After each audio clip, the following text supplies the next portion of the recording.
Welcome friends, আজকে আপনাদের আমি দেখাবো পিউ গ্লোসি আপনারা মেশিনের সাহায্যে কিভাবে মারবেন এবং পিউ গ্লোসি কিভাবে আপনারা মিক্সচার করবেন সেটা আপনাদের আমি আজকে দেখাবো।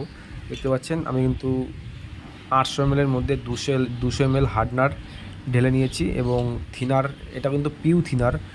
এই পিউ থিনারটাও কিন্তু আমি 200 গ্রাম ঢেলে নেব এবং আপনারা কিন্তু পিউ গ্লোসির মধ্যে কিন্তু পিউ থিনারই কিন্তু আপনাদের দিতে হবে।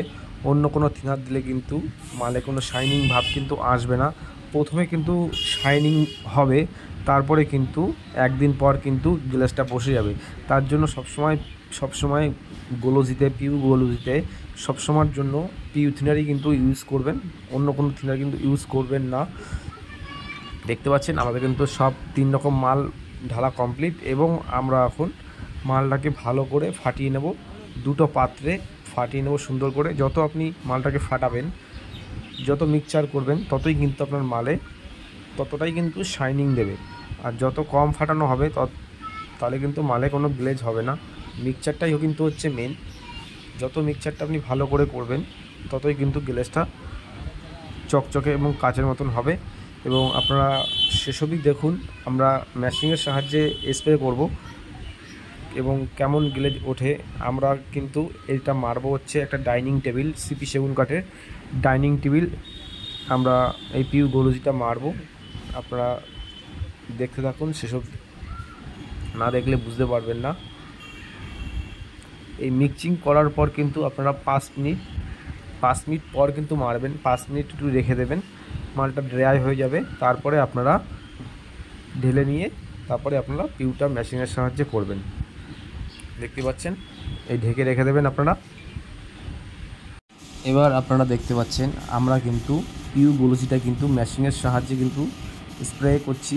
দেখতে পাচ্ছেন এটা কিন্তু সিপি সেগুন কাঠের ডাইনিং টেবিল। দেখতে পাচ্ছেন কীভাবে স্প্রে করা হচ্ছে।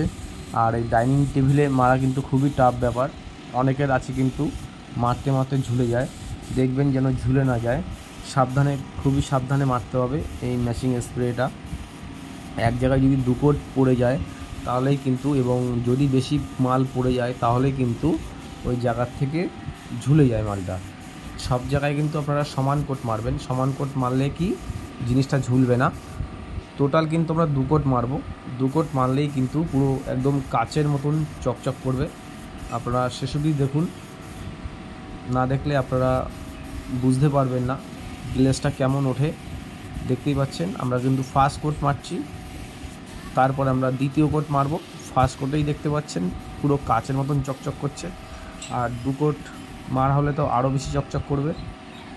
আর পিউ গ্লোসিটা যখন আপনারা মারবেন তখন কিন্তু যদি একটু ওয়েদারটা ভালো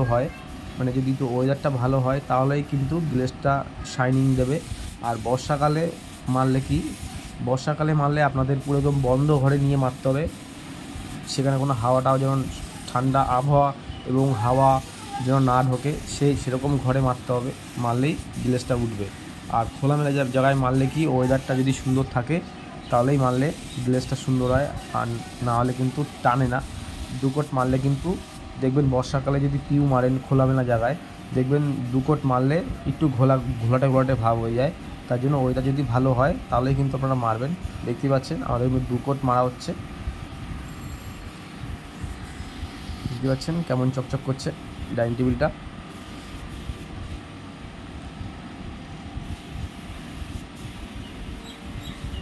এভাবেই কিন্তু আপনারা মারবেন।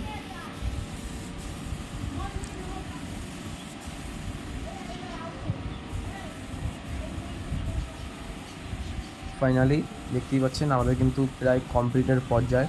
যদি ভিডিওটা ভালো লেগে থাকে তাহলে অবশ্যই কিন্তু আপনারা লাইক করবেন। যদি কেউ নতুন হয়ে থাকুন, চ্যানেলটা অবশ্যই আপনারা সাবস্ক্রাইব করবেন।